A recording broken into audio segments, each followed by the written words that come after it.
Hi guys, welcome to BI money. ये quick emergency update है क्योंकि बिटकॉइन और क्रिप्टो करेंसी मार्केट के अंदर नए हफ्ते की शुरुआत में ही थोड़ा सा प्रेशर और पैनिक देखने को मिल रहा है। लेकिन क्या हमें यहाँ पे परेशान होना चाहिए? क्योंकि टेक्निकली भी बिटकॉइन एक इम्पॉर्टेंट सपोर्ट को टेस्ट कर रहा है। अगर यहाँ के ऊपर रहता है तो नथिंग टू वरी, लेकिन अगर नहीं रहता है तो हो सकता है थोड़ा और प्रेशर और पैनिक देखने को मिले। तो ये सारी बात करने वाला हूँ और मार्केट के अंदर ओवरऑल क्रिप्टो करेंसी मार्केट को देखते हैं तो प्रेशर के अंदर है। इथेरियम, बड़े कॉइन्स यहाँ 4-5% टूटते देखने को मिल रहे हैं। तो क्या लगता है, क्या हमें करना चाहिए, ये सारी बात इस वीडियो के अंदर बताने वाला हूँ। लेकिन अगर आप देखते हो पहली नज़र के अंदर तो कोई न्यूज़ नहीं है जिसकी वजह से हमें पैनिक होना पड़े। तो कोई न्यूज़ नहीं है तो समझ लीजिए मैन्युपुलेशन हावी होती है। और वाइट कॉलर बाबू अगर बैठे हुए हैं तो कहीं ना कहीं यहाँ पर वो कोशिश करते हैं कि डिप में बाइंग करने की। तो कोई न्यूज़ नहीं है, कोई ऐसी चीज़ नहीं है जिसकी वजह से यहाँ पैनिक होना पड़े। तो ऐसा लगता है कहीं ना कहीं मैन्युपुलेशन ज़्यादा हावी है। तो यहाँ पे क्या लगता है, कुछ कॉइन्स भी हम कवर करेंगे। और ये हमारा चैनल है बीआई मनी के नाम से, जहाँ पे हम कोशिश करते हैं जो भी इंस्टेंट अपडेट हो, इन्फॉर्मेशन हो, वो हम अपने टेक्निकल इंडिकेटर्स हो, न्यूज़ हो, वो सब आपको इस वीडियो के अंदर बताने की कोशिश करते हैं। तो इस चैनल को सब्सक्राइब ज़रूर कर लीजिएगा और वीडियो को लाइक और शेयर ज़रूर करके जाइएगा। लेकिन यहाँ पे आपको ये जो लाल रंग दिख रहा है ना, ये सब कुछ टेम्परेरी है। अगर मैं 24 घंटे पहले बोलूँगा तो ये लगेगा कि मार्केट के अंदर कुछ नहीं था। 24 घंटे बाद बोलूँगा अगर मार्केट रिकवर कर जाएगी तो लगेगा कुछ नहीं है। लेकिन बिटकॉइन की डोमिनेंस जिस हिसाब से अभी भी 60% के नीचे है, तो वो तो कहीं ना कहीं एक अलग ही सिग्नल दे रही है कि हाँ, मार्केट के अंदर अभी बहुत कुछ होना बाकी है। तो टेंशन नहीं लेनी है, चीज़ों को समझना है और सारी चीज़ों को ऑब्ज़र्व करना है। तो यहाँ पर सबसे पहले बात करते हैं मार्केट के अंदर चल क्या रहा है। दोस्तों, कोई ऐसी खास न्यूज़ नहीं है जिसकी वजह से हमें पैनिक या प्रेशर देखने को मिले। लेकिन यहाँ पर बिग वेल्स इंस्टीट्यूशंस लगातार बाइंग कर रहे हैं। मेटा प्लैनेट, उसने 775 बिटकॉइन और ख़रीद लिए।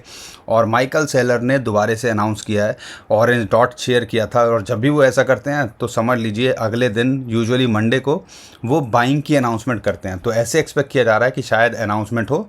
और प्रेशर इसीलिए लेके आया जाता है कि भैया बाइंग कर सके डिप के अंदर, ऐसा लगता है। लेकिन जिस हिसाब से बिटकॉइन जो है यहाँ पे, चलो ठीक है, 2-4% ऊपर नीचे होता रहता है, लेकिन जिस हिसाब से बिटकॉइन की डोमिनेंस यहाँ मेंटेन कर रही है 60% से नीचे, तो ऐसा लगता है अभी एक ऑल्ट सीज़न ड्यू है। और यहाँ पे ऑल्ट सीज़न अपने पीक पे होना चाहिए। जब ये 75 के आसपास आए तो समझ लीजिएगा हम एक ऑल्ट सीज़न के अंदर एंटर कर चुके हैं। तो यहाँ पे ये भी एक तरह से सिग्नल दे रहा है हीटिंग अप। लेकिन यहाँ पर हमें चीज़ें देखनी है, न्यूज़ वाइज देखते हैं तो बहुत कुछ चल रहा है और ग्लोबल सिनारियो बड़ा इम्पैक्ट डालते हैं, ये बात सही है। एरिक ट्रंप का कहना है कि भैया बाय द डिप, क्योंकि यहाँ पर मार्केट के अंदर पैनिक है। और आपको पता ही है, जब पॉलिसी मेकर और ये सारी चीज़ें इन सबको पता ही होती होंगी तो कुछ ऐसी न्यूज़ होगी।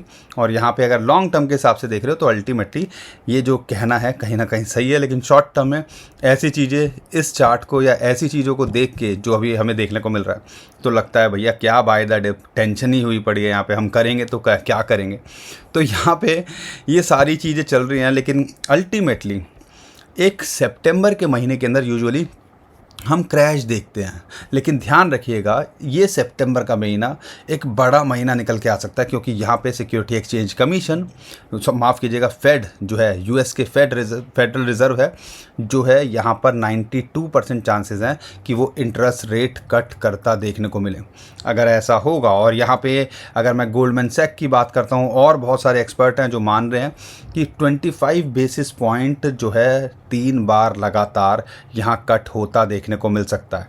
अगर ऐसा होगा तो जो हम एक्सपेक्ट करते हैं आखिरी क्वार्टर से, हिस्टोरिकली भी देखते हैं, तो सारा कुछ यही निकल के आता है कि भैया ये साल हाफिंग ईयर के बाद का एक बुलिश होता है। और बिटकॉइन के अंदर ये जो करेक्शन आती है तो ये भी कहीं ना कहीं शॉर्ट टर्म के लिए हमें देखना चाहिए। और शॉर्ट टर्म में हो तो लाइंस पे आपको फोकस करना चाहिए, और लॉन्ग टर्म में हो तो आपको पता होना चाहिए कि जिस हिसाब से एक्यूमुलेशन हो रही है, जिस हिसाब से वेल्स हो, इंस्टीट्यूशंस हो, लगातार बाइंग कर रहे हैं, और यहाँ पे जो स्टेटमेंट निकल के आ रही है, ये सारी चीज़ें हमें ऑब्ज़र्व करनी चाहिए कि भैया अभी बहुत कुछ होना 2025 में बाकी है।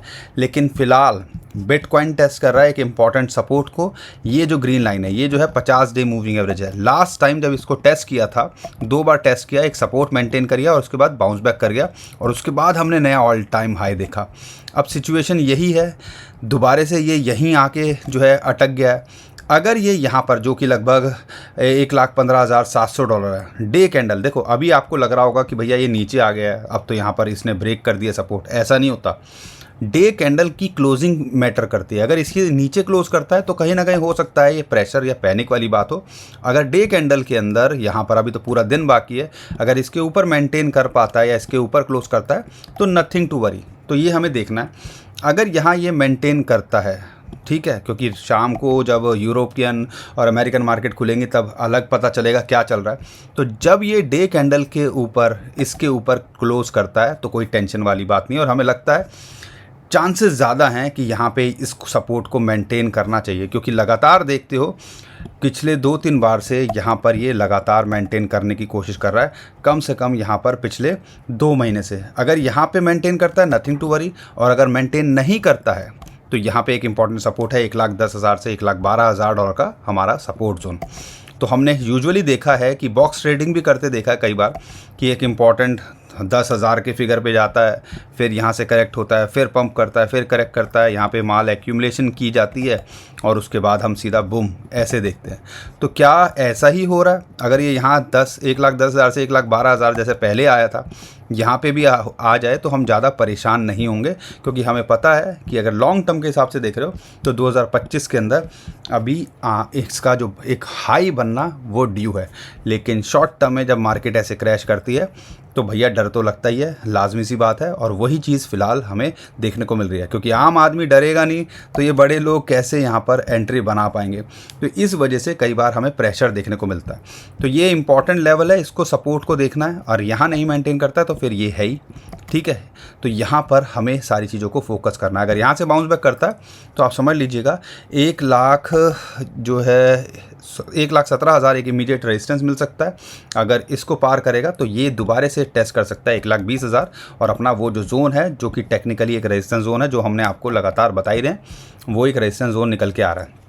लेकिन यहाँ पर परेशान होने से ज़्यादा फोकस करो कि भैया टेक्निकली चल क्या रहा है। अगर वैसे देखते हैं टेक्निकली, अगर मूविंग एवरेजेस को आप जो है फोकस करते हो तो 2 मूविंग एवरेजेस हैं जो बहुत इंपॉर्टेंट रोल प्ले करती हैं। एक तो 50 डे मूविंग एवरेज, ये जो ग्रीन लाइन दिख रही है, और एक ये जो है ब्राउन लाइन। तो जब तक यहाँ पर दोनों के ऊपर मेंटेन करता है तो यहाँ पर आप समझ लीजिएगा ये एक कहीं ना कहीं हम कोई टेंशन वाली बात नहीं है, कोई पैनिक वाली बात नहीं है।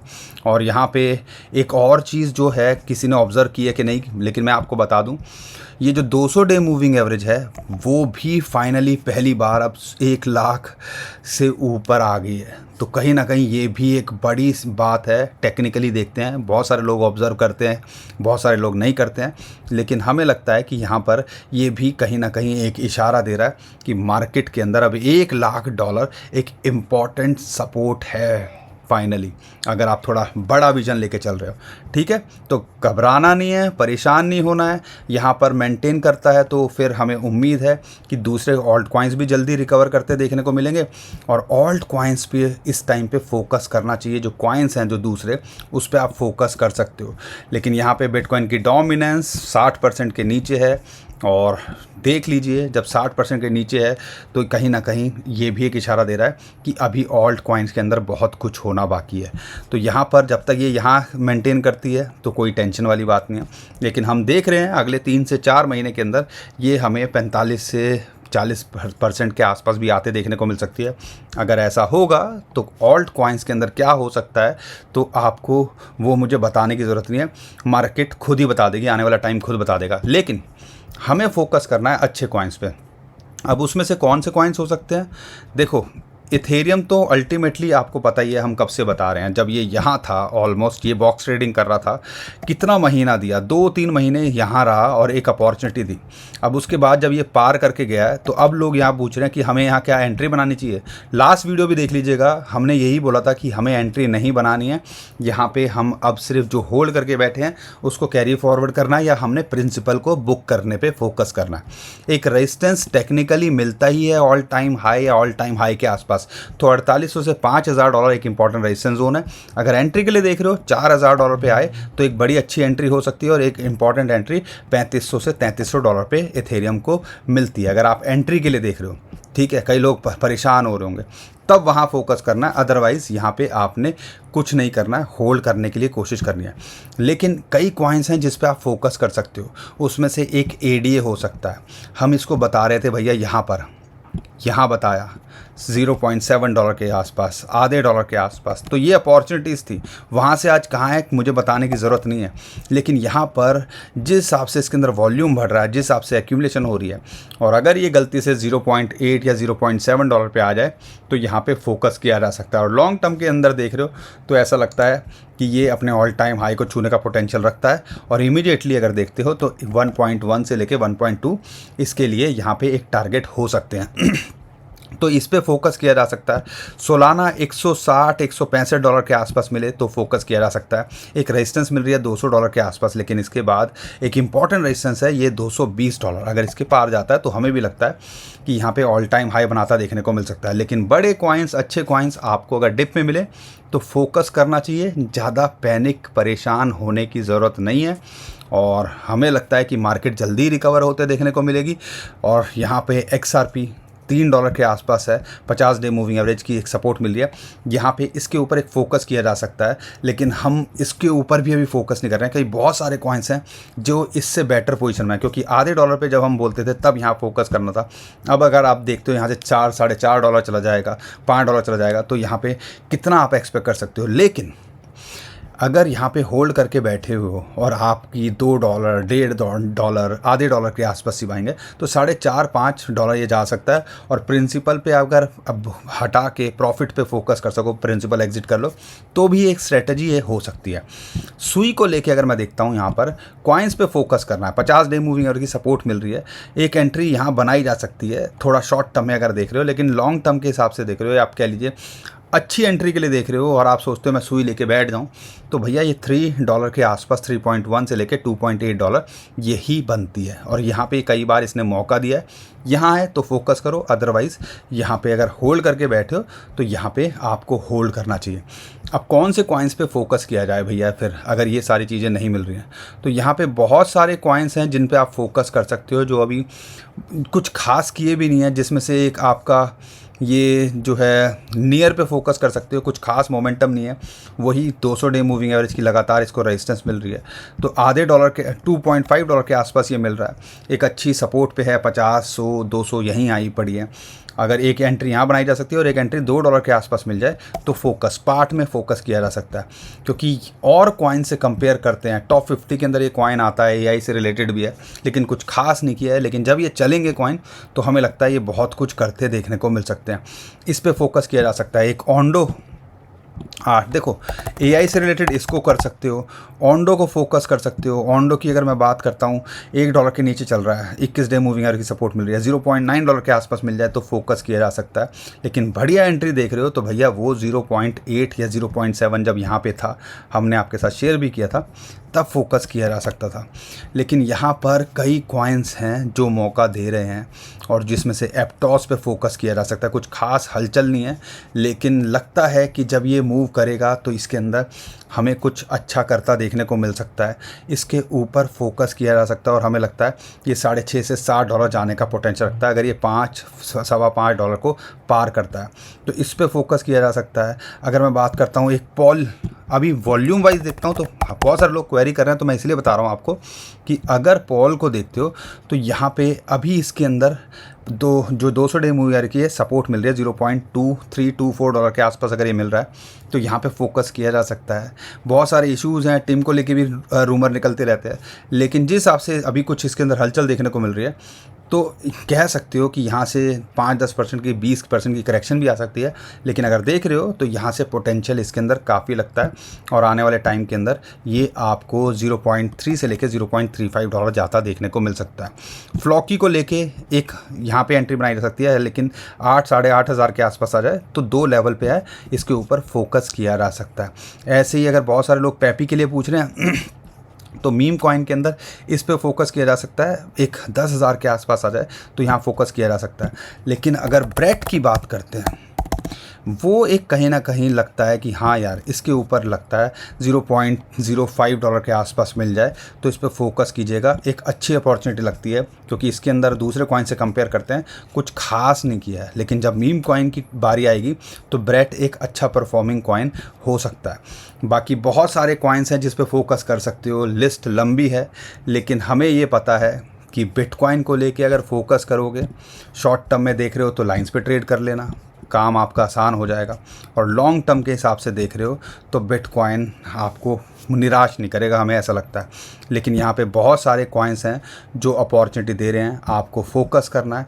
लेकिन उम्मीद करता हूँ थोड़ा सा सीरियसली देखोगे तो यहाँ पे क्रिप्टो करेंसी मार्केट के अंदर सिर्फ 2025 में टिकने की कोशिश करनी है, बाकी क्रिप्टो करेंसी आपका खुद काम कर देगी। ऑल्ट कॉइन्स अगर अच्छे होल्ड करके बैठे हो तो हमें उम्मीद है वो भी आपको निराश नहीं करेंगे। उम्मीद करता हूँ आपको हमारा कंटेंट अच्छा लगा होगा। वीडियो पसंद आई है तो वीडियो को लाइक करिएगा, चैनल को सब्सक्राइब कीजिएगा और इस चैनल को शेयर भी ज़रूर कर दीजिएगा। और टेलीग्राम को फॉलो कर लीजिएगा, नीचे डिस्क्रिप्शन में हमने उसका भी लिंक दे दिया।